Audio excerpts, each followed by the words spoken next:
When streaming first arrived, it felt like a revolution. It sold us a beautiful, simple promise. You could finally cut the cord from the big, expensive cable company. No more paying for a giant bundle of 200 channels when you only watched 5. No more long-term contracts. No more waiting for a specific time to watch your favorite show. The new world was supposed to be clean. You would pick a service, like Netflix. You would pay one low monthly fee. In return, you got a library of movies and shows, on demand, with no commercials. It was television freedom, a future we were all eager to buy into. It was a clear and powerful story of consumer choice winning out. But today, on April 4th, 2026, that simple dream feels distant, almost naive. The streaming landscape looks suspiciously familiar. We now juggle multiple subscriptions, and the total monthly cost often rivals or exceeds what we once paid for cable. Many of those streaming services now have commercials, unless you pay extra for an ad-free tier, which sounds a lot like a premium package. Companies are bundling their streaming apps together, forcing you to buy 3 to get the one you really want. They are adding live sports and news, but only on more expensive plans. The promise of simplicity has been replaced by a complicated menu of choices, tiers, and add-ons. To understand why our streaming future looks so much like our cable past, we have to look at what cable television really was. It was never just about a coaxial cable running into your house. Cable was, first and foremost, a brilliant and highly profitable business model. It was a carefully constructed system designed to maximize revenue and minimize the risk of customers leaving. The foundation of this model was the bundle. Cable companies did not sell you channels one by one. They bundled dozens or even hundreds of them together and sold them to you as a single package for a single, recurring monthly fee. You paid for everything, whether you watched it or not. This bundle was supported by several other pillars. The second pillar was advertising. The monthly fee you paid was not the only source of revenue. The cable channels themselves sold commercial time during their programs, creating a powerful dual income stream. The company got money from your subscription, and the content creators got money from advertisers. The third pillar was the add-on. The basic bundle was just the beginning. If you wanted premium movies, you bought an HBO add-on. If you wanted premium movies, you bought a Showtime add-on. If you wanted to watch every game for your favorite sports league, you bought a special sports package. These were high-margin extras that significantly increased the average bill. Fourth, cable controlled the hits. The most desirable content, like live sports, the finale of a massive hit show like The Sopranos, the finale of a massive hit show like Game of Thrones, was gated. It was kept exclusively within the cable ecosystem. The initial phase of the streaming revolution was the great unbundling. Netflix was the pioneer. It took a sledgehammer to the cable bundle by offering a vast, single library for one price. For a while, it worked beautifully for consumers. You could subscribe to Netflix, maybe add Hulu for recent TV episodes, and have access to a huge portion of popular media for a fraction of the cost of a cable subscription. The power seemed to be shifting to the viewer. We could finally pick and choose. The old media giants were happy to cash the checks. It seemed like a win-win for a short time. But then the big media companies did the math. They saw the millions of subscribers flocking to Netflix and realized they were giving away the keys to their own kingdom. Why let a third-party tech company build a massive business on the back of their content? Why not build their own streaming service and keep the profits? This realization triggered a seismic shift. One by one, the giants pulled their biggest hits to launch their own branded services. Disney launched Disney+, Marvel, Star Wars, Pixar, Warner Brothers, Discovery created Max, HBO, DC Comics, the Warner Movie Library, NBC Universal launched Peacock, Paramount created Paramount+. The result was fragmentation across the digital landscape. The vast shared ocean of content evaporated, replaced by a series of walled gardens. The Mandalorian, Disney+, Succession, Max, Friends, rights jumping between services. To get the same variety as a basic cable package, you now had to subscribe to 5, 6, or more services. The dream of one simple subscription was dead. The cheap and easy feeling was gone, replaced by a confusing, expensive patchwork of apps. The unbundling was complete, but consumers were worse off. What followed was predictable: rebundling. Selling subscriptions one at a time was inefficient. Customers get tired of managing multiple accounts and bills. So companies started packaging them back together. Disney offered a bundle: Disney Plus, Hulu, ESPN Plus. Telecoms like Verizon and T-Mobile offered free Netflix or Max with expensive phone plans. This is the cable model reborn. A bundle is still a bundle, whether via cable box or internet provider. For many early cord cutters, the most liberating part of streaming was the absence of ads. Watching a movie or binging a series without being interrupted every 10 minutes by loud, repetitive commercials felt like a luxury. It was a core part of the value proposition. Netflix built a brand on being ad-free, a premium, uninterrupted experience. Your monthly subscription was meant to be the only price. Paying to escape traditional TV where your attention was sold to advertisers. Ad-free was the main differentiator from cable. That promise had an expiration date. The streaming market became saturated. Early explosive subscriber growth slowed. Companies needed new revenue as acquiring customers got harder and pricier. The answer was in the old playbook: advertising. Ad-supported cheaper tiers appeared. 2 wins: attract price-sensitive customers and create a lucrative ad revenue stream. So the ads came back. Netflix, basic with ads. Amazon Prime Video, commercials in the standard plan. Max, Hulu, Peacock, Paramount Plus. The choice shifted: not streaming versus cable, but high price for no ads or lower price with interruptions. Same model cable used for decades. From a business view, it is logical. Monetize a user twice: subscription fee and ad revenue. More resilient, more profitable. For viewers, it is a broken promise. The sanctuary has been breached. Constant interruptions, jarring volume shifts, repetitive video ads. The pure on-demand experience is compromised. The ghost of the commercial break haunts our streaming queues, reminding us that in the world of media, free time is rarely free. The recreation of the cable model within streaming did not stop with bundles and ads. The next logical step was to bring back another of cable's most profitable features: the add-on. Cable companies were masters at upselling customers. Your basic package was just the starting point. From there, they would sell you movie packs, sports passes, and other premium content for an extra monthly fee. Streaming services have now adopted this exact strategy. For example, Amazon Prime Video is a platform for selling Prime Video channels. You can subscribe to Max through Amazon. You can subscribe to Paramount Plus through Amazon. You can subscribe to Stars through Amazon, each adding a separate charge to your bill. This strategy extends beyond just channels. Live Television, once the exclusive domain of cable and satellite, has been fully integrated into the streaming world. Hulu plus Live TV, YouTube TV.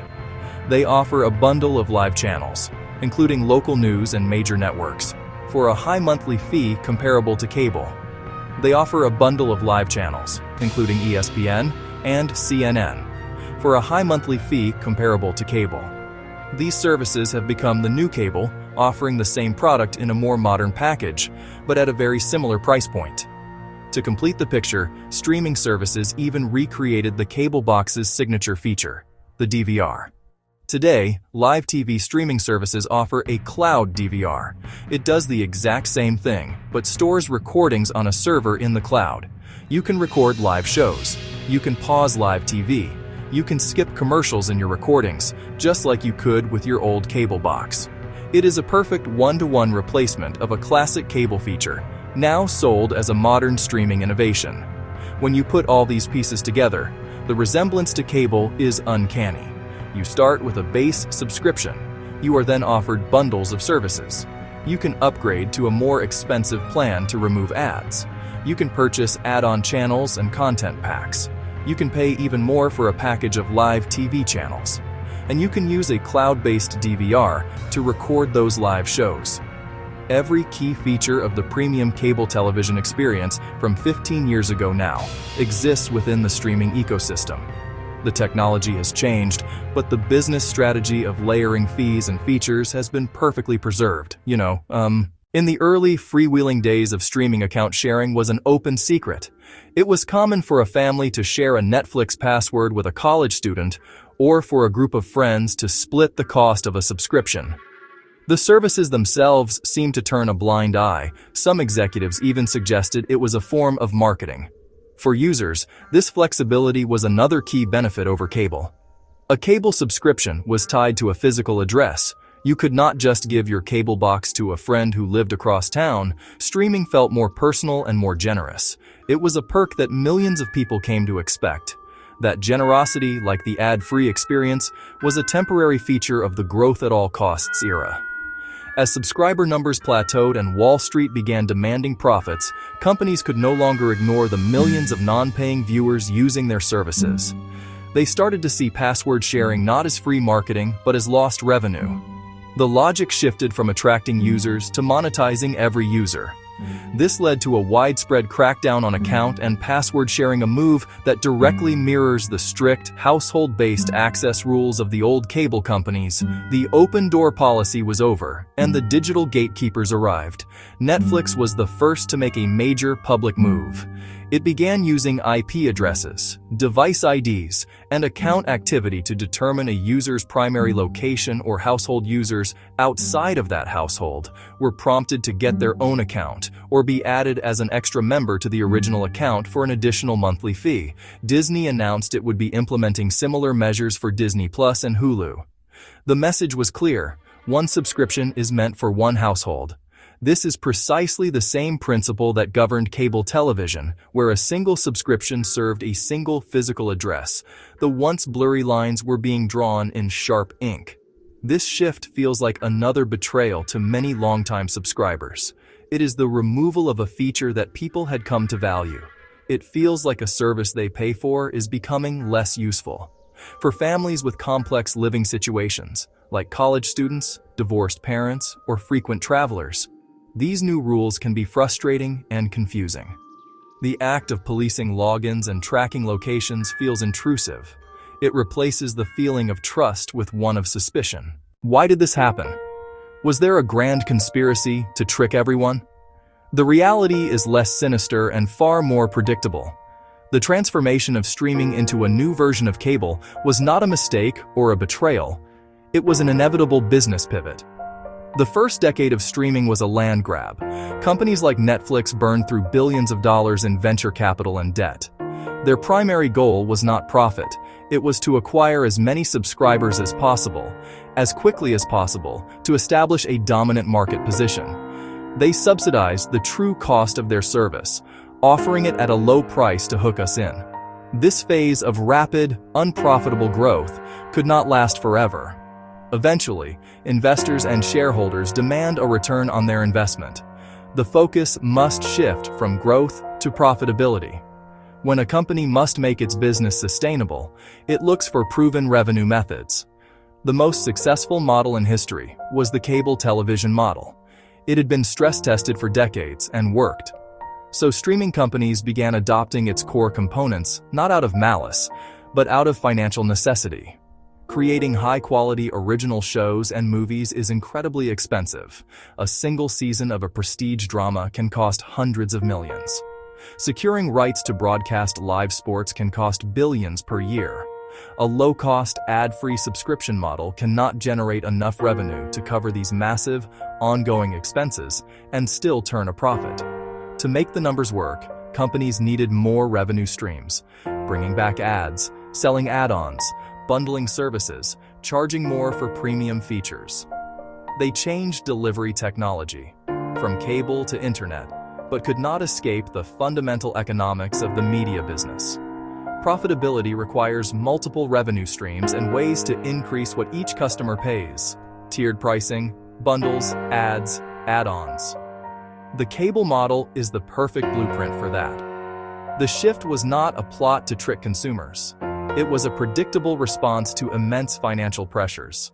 The money always wins. If you were to ask a media executive, they would tell you that streaming is an unbelievable success story. From their perspective, they would be right. Streaming successfully disrupted a decades-old industry.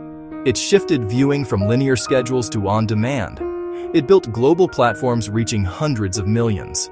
It financed a golden age of television, producing ambitious, acclaimed shows.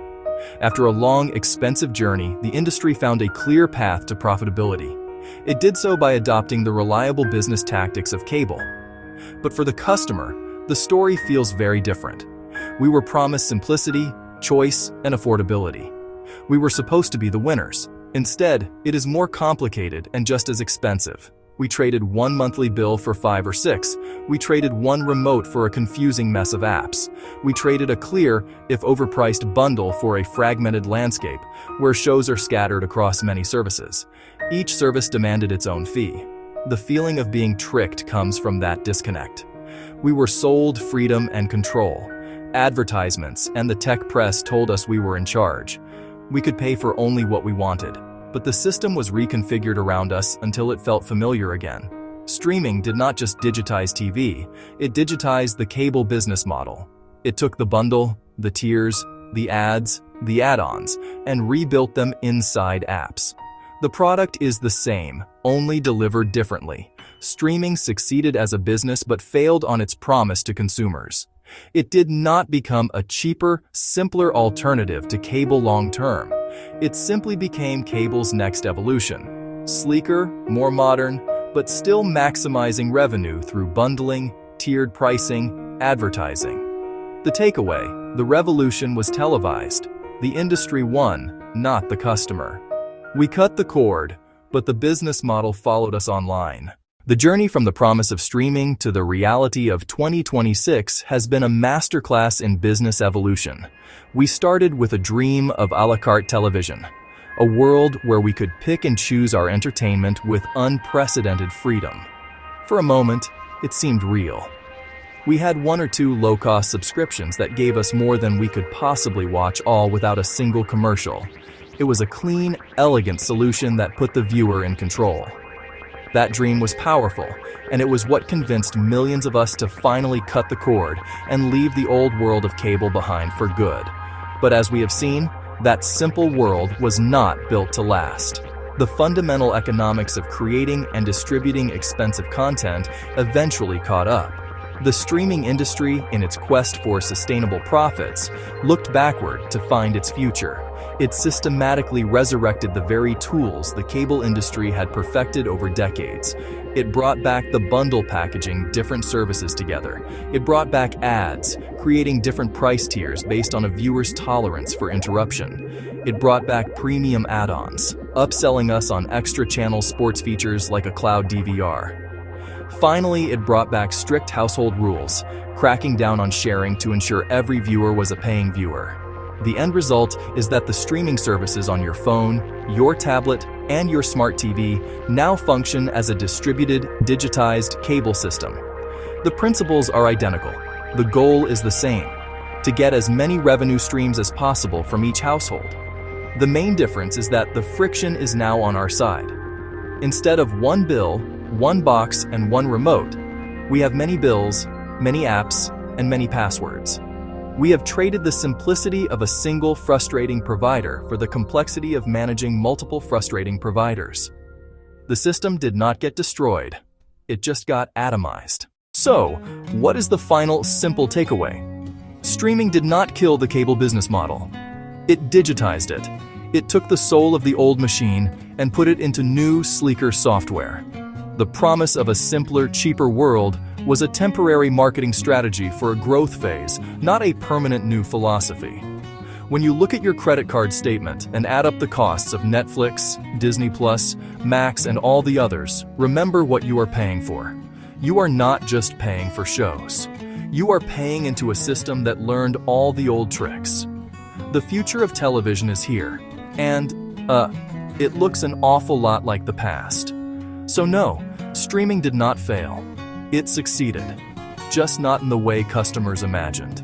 It found the same gravity cable found years earlier: recurring revenue, layered access, bundled content, live sports, premium upgrades, and ad-supported tiers. Once the race stopped being win users at any cost and became Make this business work at scale. The shape of the future started looking very old. Streaming did not kill cable, it digitized it. And once you see that, the bill on your TV stops looking random. It starts looking like a system,